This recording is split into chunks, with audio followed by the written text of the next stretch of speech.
Welcome to the JOMA podcast, presented by the Jewish Orthodox Women's Medical Association. Every week, hear from expert medical professionals as they share up-to-date insights on health topics to help you live your best life physically, mentally, and emotionally.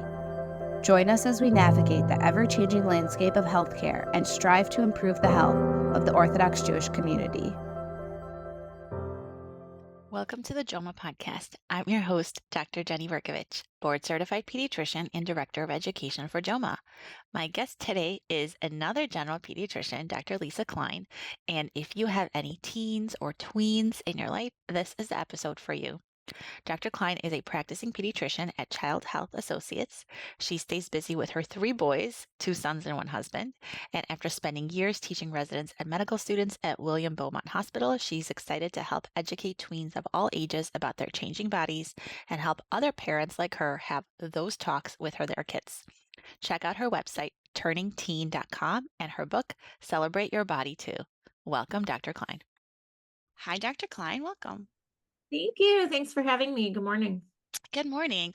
You are a general pediatrician, I think, like me, but you do something a little bit different. Tell me what kind of organization you're involved in. Yeah, so my day job is that I'm a pediatrician, see kids in the office and a lot of teens. I like to be known as the teen queen. And in 2015, with another physician who I don't work with, but I've known for a long time and did some training with in our residencies, we started a side gig business, as we like to call it, called Turning Teen. And Turning Teen has evolved into a lot of things over the years, but primarily we say we provide educational workshops about puberty and sexual health to communities, to classrooms, to parents and children. And my partner, Dr. Carrie Leff, she also is a specialist in women's health and menopause.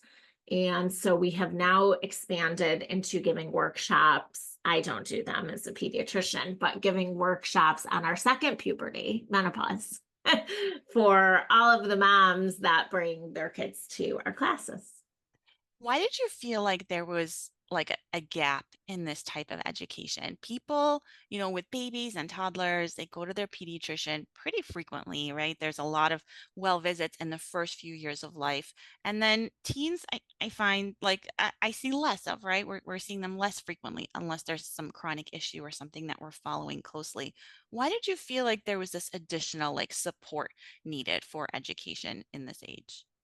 So it was around the time that my current teens were tweens, as well as Dr. Leff's kids. Her oldest was entering these puberty years. So, of course, as a mom, a lot of your friends and people you're hanging out with are the same age, right? The children are the same age. And so it all started with like deodorant talks. And so I have 2 boys. Carrie has 3 girls.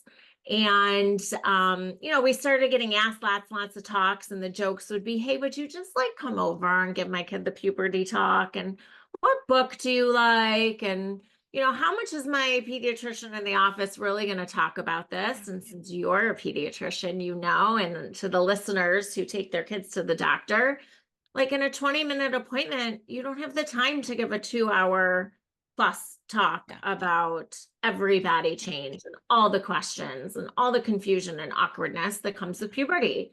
So when you stare at a patient/parent in the office and say, hey, do you think puberty started yet?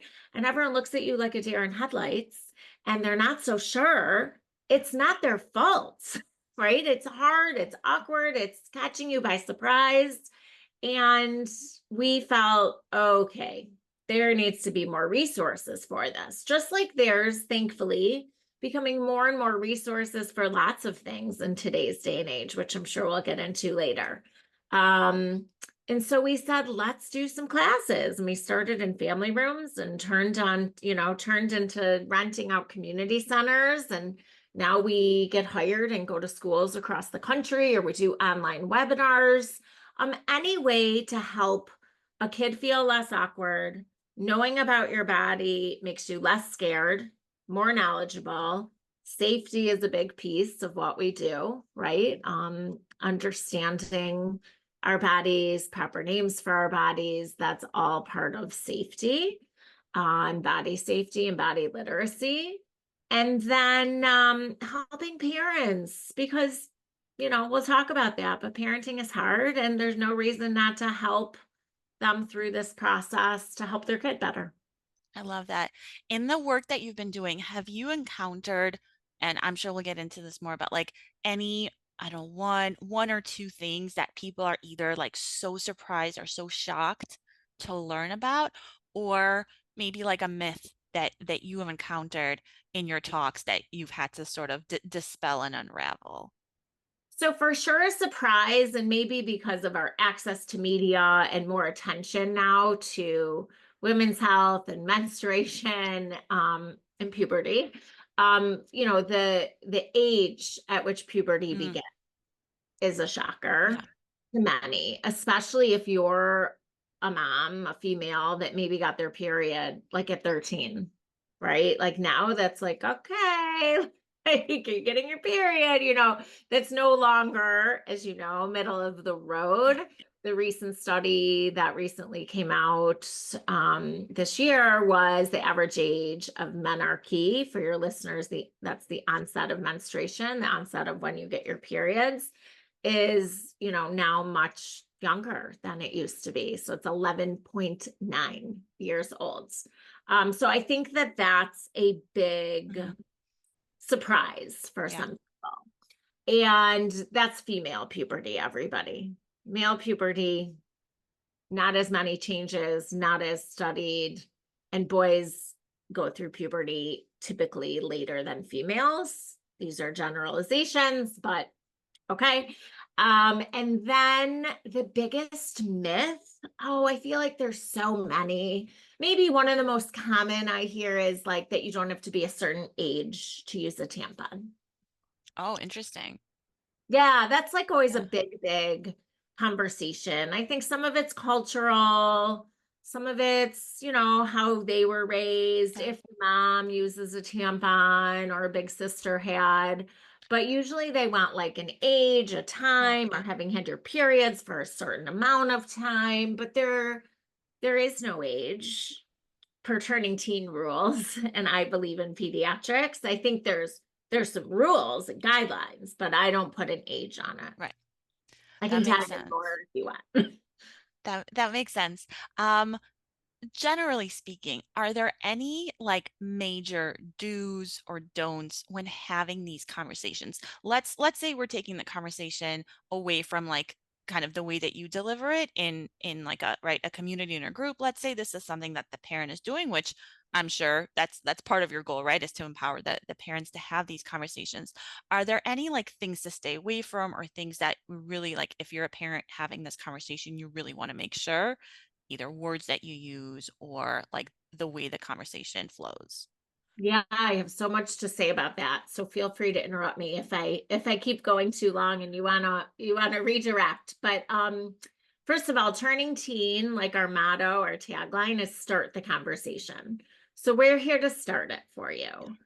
We cannot possibly teach everything, and young minds cannot possibly remember it all Yeah. and learn it all in a session, right? So it's an introduction, or for some, a review or combination of information that absolutely needs to be repeated, shared again, whether it's just sitting down and chatting about it, or using a resource like a book to help you continue the conversation that we started.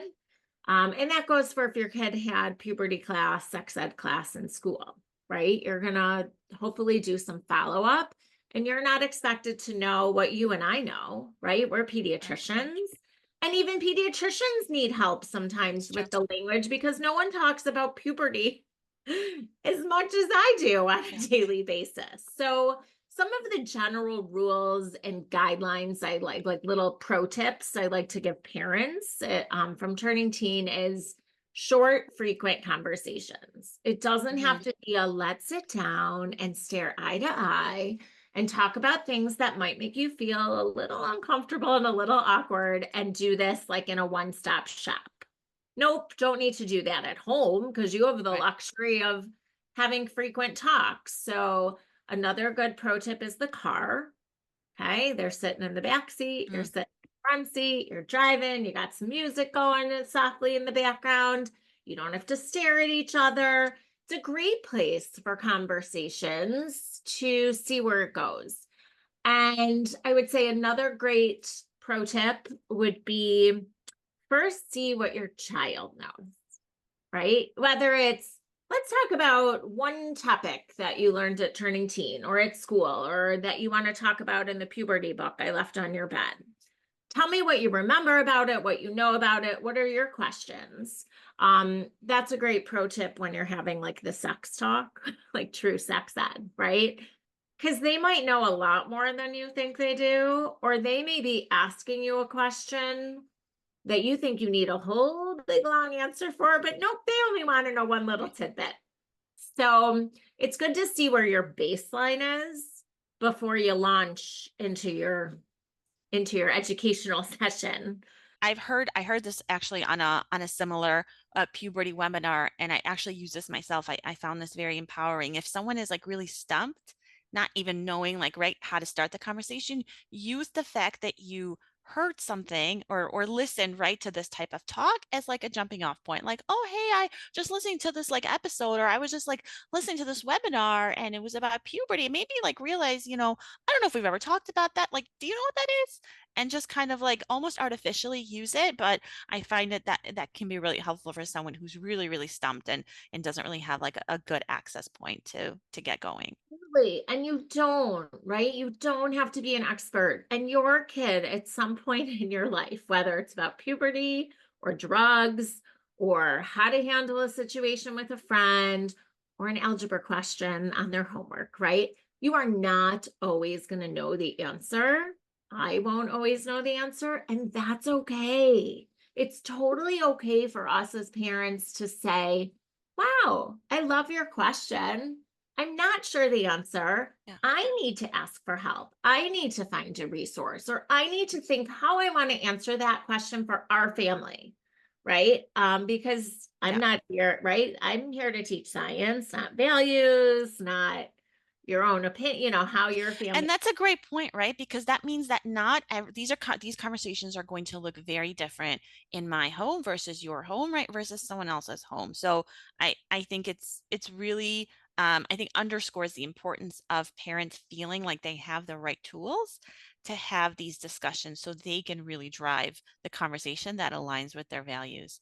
Are there any things to stay away from, or maybe like things that if maybe someone hasn't had this, hasn't come to the point of having this conversation at home, or maybe started but feels like, okay, we need to keep going, like you said, it's a series of conversations. Any things to stay away from, language to avoid, that kind of stuff? So it doesn't need to be scary. It feels scary for us, but we do have to remember like the basics of puberty. I mean, these are building blocks Yep. um for further conversations that only get harder and harder, Yeah. right, when you're talking true sex ed. So we have to start somewhere, and if you are listening and haven't started yet, that's okay. You Yep. just start somewhere and you pick up where you need to. I just don't think we need to make it scary. Yeah. This is science. Puberty is science. Okay, we are explaining science. We are explaining scientific processes. Okay, and what happens to our body. And we should start with the basics if that's where we need to start. And that's where we start at turning teen. Like, here's your anatomy, and here's the proper names for our anatomy. And So, which, by the way, I find that people really struggle with, right? Like the huge proper in the names. office, right? You see that Yeah. every day. Yeah. So we are here to teach adults, kids, right? In Yeah. your office, you're educating every day that there's a difference between a vulva and a vagina. Okay. And why? Right. So why do I care? So if you're a listener who has this age, tween, teen in the house, but you also have little ones that you're still giving baths to and teaching Yeah. potty training to, great time to It's a parent great place to differently. start. Yeah. Okay. So you're going to start with, we have arms and noses and ears and toes, and we have breasts and vulva and vagina and anus, and our body has a purpose, and our body's purpose is to do X, Y, and Z, right? We have a pee hole, we have a poop hole, we have females have an extra third hole. That hole is called the vagina, but this whole area is called the vulva. I mean, I could go on and on, but why? Why do I care? One is it makes conversations easier down the road. Sure, you understand your body. Two, safety, safety, safety. Okay, so the data shows that if you have the language and understanding, I love the word body literacy, then you will be a safer kid because you will understand private parts are private. You will understand what those parts are, who's allowed to see them. And that's a big part of our turning teen curriculum, is talking about body safety and body literacy and why private parts are private, and doing all that reminding, which you probably do in the office all the time, right? Not everybody can just give you a checkup. Right. Including the whole body, and we don't get naked for other people. Right. Place, right time with a trusted adult. So I think your original question to me just now was like, what are the no-nos? Yeah. I don't want you to scare. I just, no shame, no embarrassment, no scaring them. I think those are great rules to sort of think about when we start these conversations. Does this conversation look different right now than it did, say, 20 years ago or even 10 years ago? Do you find that because of the different issues that teens are facing now compared to back then, that's a factor when starting this topic at home? Huge, huge. Yes, yes, yes, and yes, 100,000,000%. As we all, I think, know, technology has changed everything about life. Technology has changed the information and access of children to things that are good and bad. And Yeah. so we don't want our children educating themselves from online pictures, from pornography, and considering that their education about their bodies and their sexual health. Yeah. And that happens all the time. I think more frequently, by the way, it happens more frequently than people realize or even want to think about, but More than you right. want to think. So one of the podcasts I was listening to was, if you have a kid that goes to school, you better be talking about it. Yeah. And by it, I mean what they have access to: pornography, inappropriate images, nudity, whatever words you want to insert there.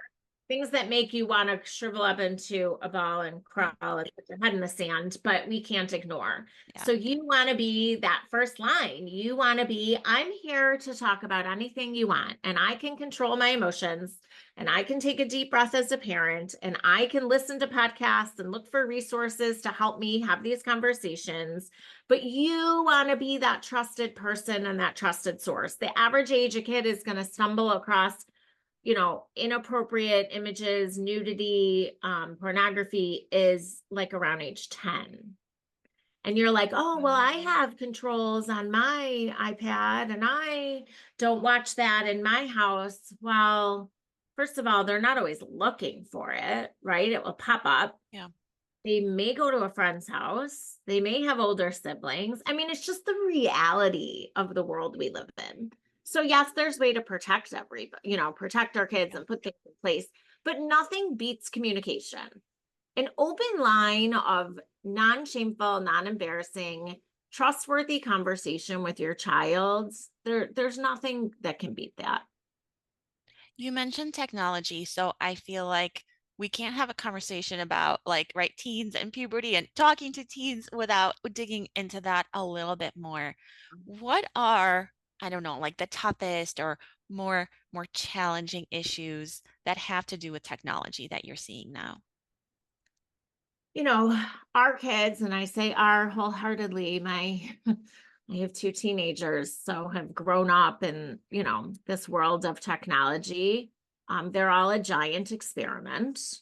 and we don't know the whole end result yet, right? Right. We are obviously starting to see the data and experience it, live it. I mean, we know, but it's here. So it depends on the type of person you are, parent you are, pediatrician you are. I'm a realist. I try to just take middle of the road, kind of, let's go at this. And I'm not going to say no technology for a 16 and 19-year-olds, that we're growing up and I'm not going to say, okay, you can just do whatever you want either. Right. So technology, as we know, has affected our kids' communication skills in terms of just eye contact, being able to read expressions on other people's faces. I find those studies fascinating. They just can't read body language the same because it's all emojis and it's all on a screen. Yeah.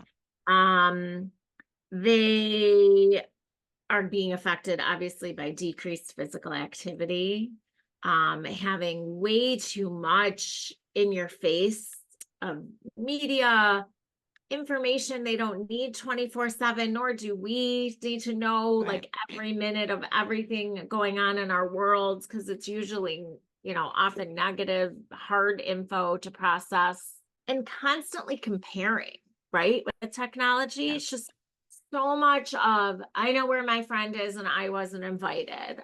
Oh, I know what she's wearing or buying or looking like, and thinking that all is perfect, right, online, but we know not everything is really like that in reality. And it's just a whole different world they're living in. I mean, I have to be totally honest. I say it all the time. You couldn't pay me any amount of money to try to be a tween or teen again. So It's hard. tougher. And we have to parent different than we were raised and our parents did. And that's okay. But we have to be open-minded and say, just because we did it this way, we're raised this way, we're not necessarily doing it that way. So I think there's awesome stuff about technology. Look at what we're doing right now, right? And we're able to share helpful things, and we're able to find positive influencers, and we have information at our fingertips. It's just for a young developing brain, it's too much.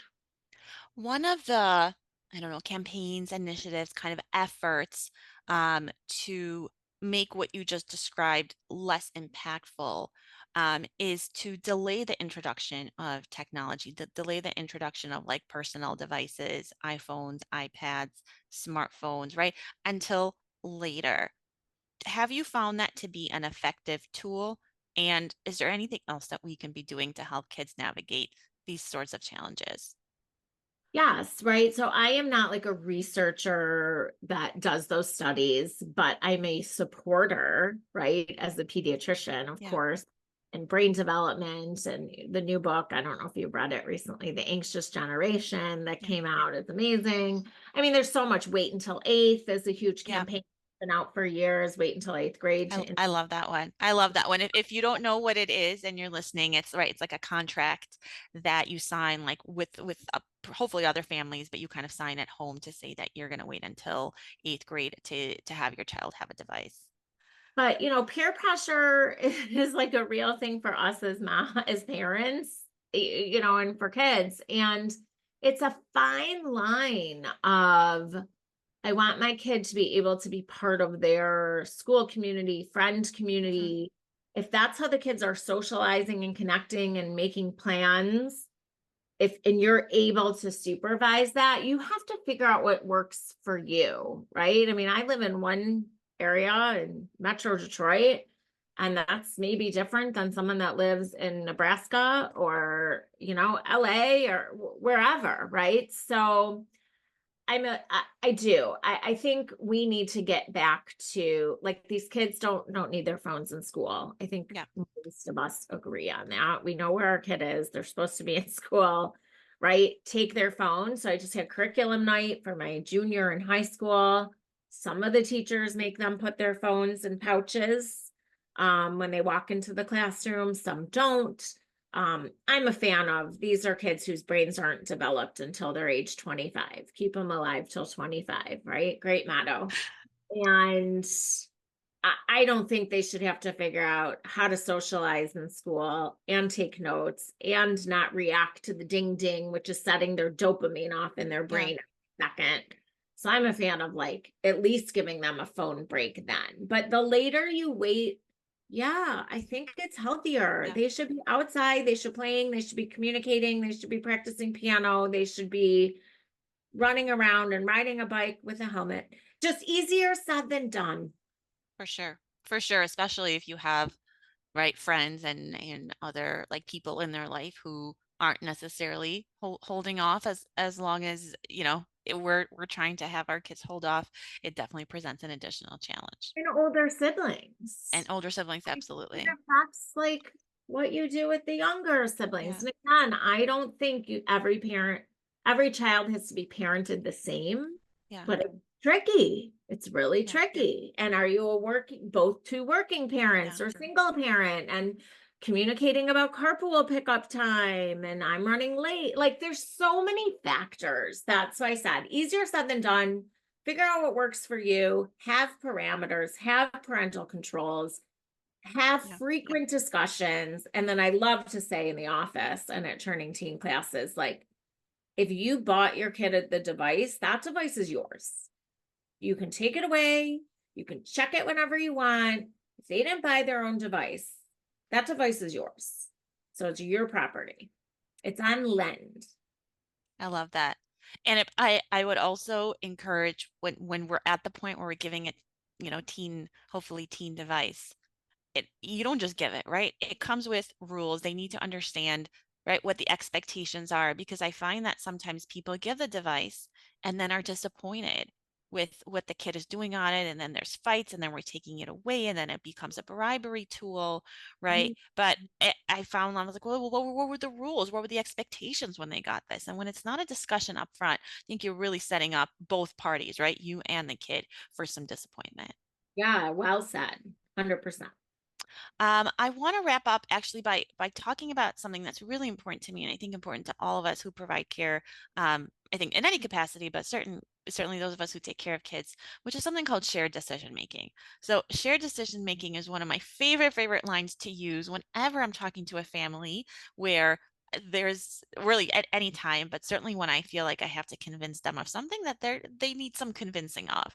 And that's where I kind of say, listen, I don't like, for example, let's take something really easy like vaccines, right? If I'm talking about a vaccine and the family's like, wait, hold on, why do I need this? I say, listen, my job is not to like, you don't want this and I want this, and we're going to go back and forth. It's shared decision making. I want to make sure you have all the information. That's my job.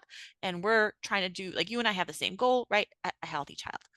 When we're dealing with teens, I find that shared decision making is extra important, but extra hard. How do you implement that when dealing with children in the medical setting? Ooh, that's a toughie. Um, so shared decision making comes down to communication. Shared decision making comes down to trust. And so I'm going to use the word gently, easier, not easy, easier Mm-hmm.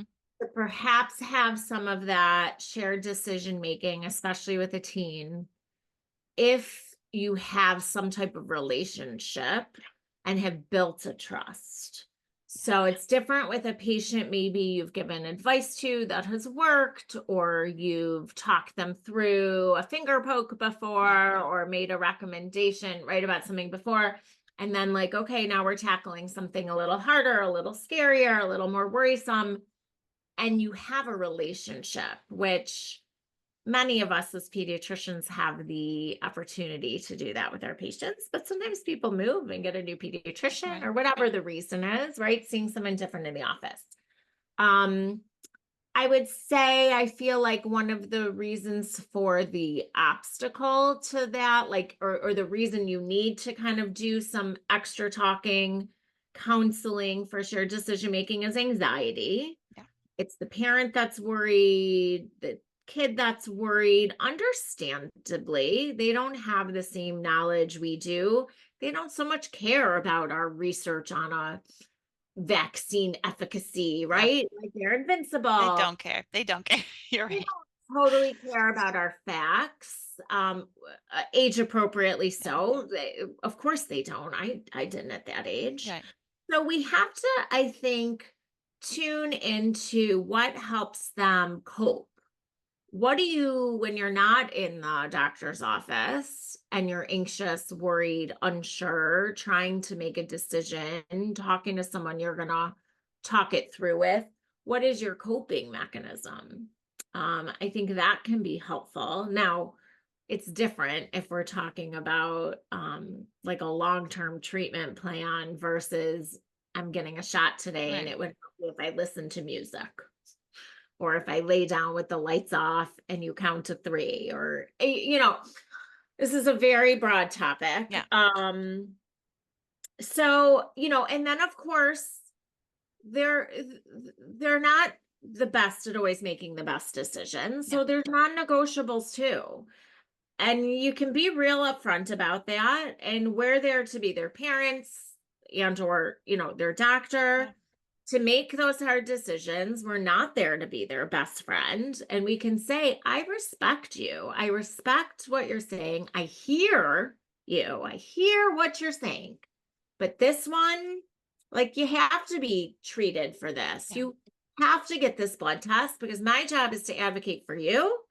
And although I know you feel like you know what is best all the time, I'm telling you that the adults trying to help you, we feel so strongly about this that we respect what you're saying, but we're overriding your decision. I want to wrap up by asking if one thing I always ask any guest, any medical guest that I have on the podcast at the end is there any one thing or any like pearl or thing that you wish that everyone would know um, that would help in prevention, would help in I know having the conversations about puberty, anything that you kind of like wish you could shout from the rooftops? Yes, a lot of things, but I think because pediatricians have two sets of patients. We have our patients, the kids, and we have the parents. And for many, many, many, many of those years, the vast majority of them were primarily talking to parents on how to help their kids. And parenting is so hard.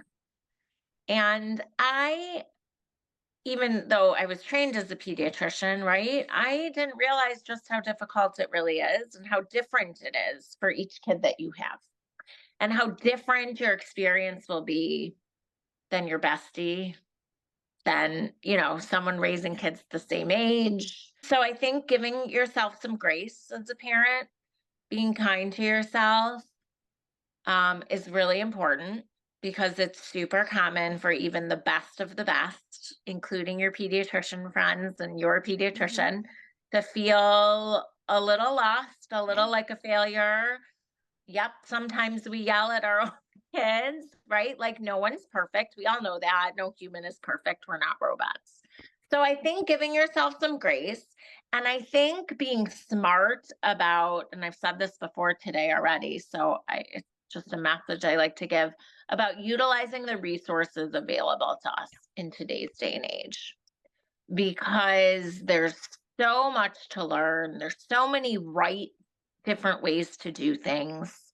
And the communication you can have with your partner, or your other trusted circle that are raising your children with you, your communication with your children, that is where it all lies in, right? Is just an open, non-embarrassing, two-way dialogue of you can trust me. I want to be able to trust you. Let's talk together. And I think us parents, we need to be a little vulnerable. We need to share our ups, our downs, our mistakes, our experiences that we can think back to, so that we're a real person for our kids to look up to and not some source of perfection that we expect perfection. So ask for help, use your help, be real, but just talk. Talk, talk, talk, talk, talk. I always say on this podcast, if what you're hearing sounds like it's hard, It is, right? Like what you're describing, this very real but very important way to parent and to have difficult conversations with your kids is not easy. So if someone's listening to this and they're like, doesn't sound easy. It's not, and I don't think it's supposed to be. It is not. It is a wild ride with For sure. a lot of great ups and unfortunately some downs. But if you know that, I think it's easier to accept that, right? If you have, again, that realistic point of view of I'm going to make mistakes, I'm going to have to apologize, I'm going to have to tweak the way I do things, I'm going to have to learn a different way. Um, it's fun, it's rewarding, but whoo, it's exhausting, people. For sure. Dr. Klein, I want to thank you so much for your time and for this really important conversation today and for all the amazing work that you're doing. Thank you so much. I look forward to connecting with you again. Thank you for listening to the JOMA podcast. We welcome your feedback and ideas for future episodes. Send us an email at health@joma.org. Don't forget to subscribe, rate, and review us on your favorite podcast platform.